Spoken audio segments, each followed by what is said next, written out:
Hi, I'm Carl Azus. Welcome to CNN Student News the day after the second U.S. presidential debate. We'll tell you more about that in just a few minutes, but we're starting with a quick recap of Hurricane Matthew's effects on the U.S. Southeast. What's left of the storm was headed out to sea last night. It was moving east into the Atlantic and expected to die out there. But it left massive flooding behind in Florida, Georgia, and the Carolinas and killed at least 17 people across those four states. As a hurricane, Matthew roared up the coast of the U.S. Southeast over the weekend. Its storm surge, the rise of water a hurricane pushes ashore, turned streets into virtual rivers in Jacksonville and several other Floridian communities. Beaches were eroded, roads were washed out, more than 2 million households lost electricity.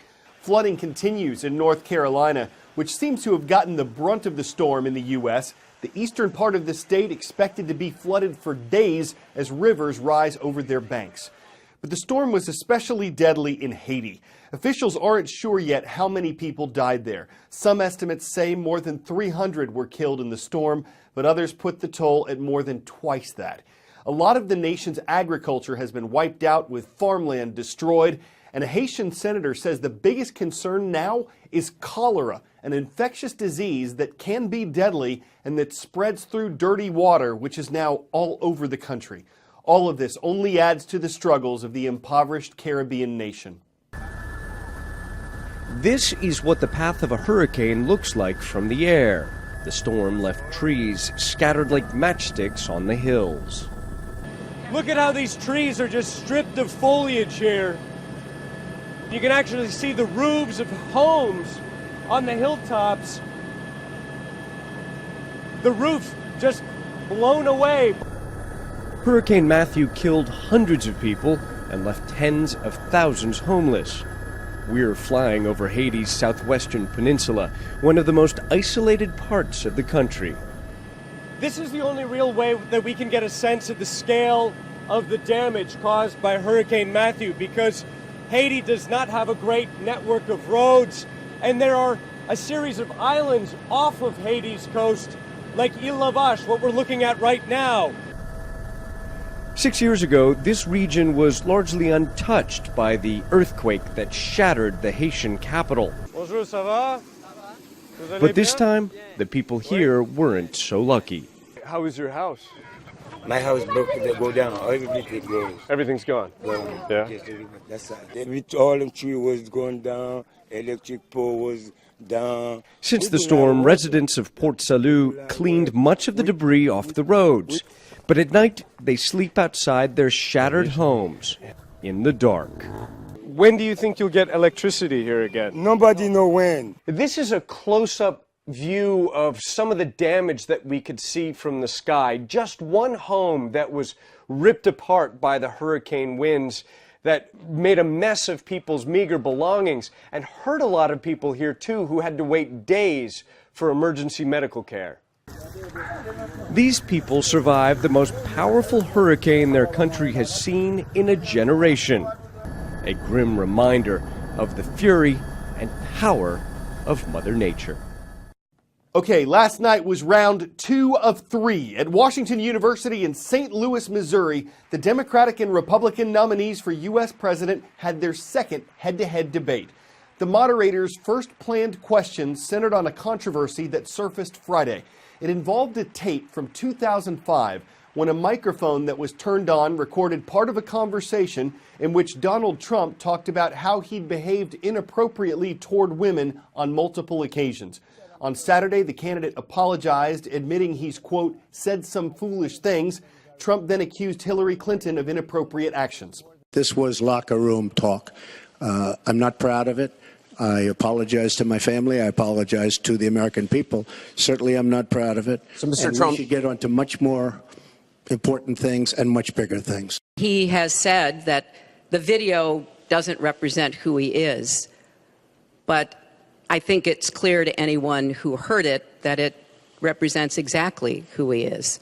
But of course, that wasn't the only subject discussed at the debate. As you just saw, it was in a town hall format. And while the moderators were scheduled to ask half the questions, the other half were intended for members of the audience who were described as uncommitted voters. Affordable Care Act, known as Obamacare, It is not affordable. Premiums have gone up, deductibles have gone up, co-pays have gone up, prescriptions have gone up, and the coverage has gone down. What will you do to bring the costs down and make coverage better?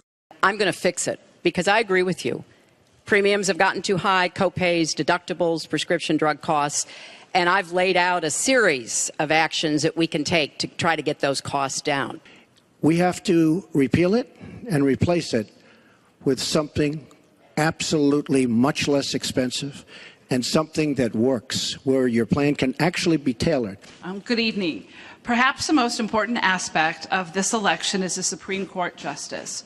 What would you prioritize as the most important aspect of selecting a Supreme Court justice? I want to appoint Supreme Court justices who understand the way the world really works, who have real-life experience, who have not just been in a big law firm and maybe clerked for a judge and then gotten on the bench, but maybe they tried some more cases. They actually understand what people are up against, because I think the current court has gone in the wrong direction. I want a Supreme Court that will stick with Roe v. Wade and a woman's right to choose, and I want a Supreme Court that will stick with marriage equality. Justice Scalia, great judge, died recently, and we have a vacancy.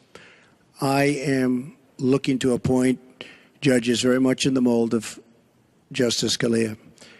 I'm looking for judges, and I've actually picked 20 of them, so that people would see highly respected, highly thought of, and actually very beautifully reviewed by just about everybody, but people that will respect the Constitution. Mr. Trump, in December, you said this: Donald J. Trump is calling for a total and complete shutdown of Muslims entering the United States until our country's representatives can figure out what's going on. Your running mate said this week that the Muslim ban is no longer your position. Is that correct? And if it is, was it a mistake to have a religious test? I don't want to have, with all the problems this country has and all of the problems that you see going on, hundreds of thousands of people coming in from Syria when we know nothing about them.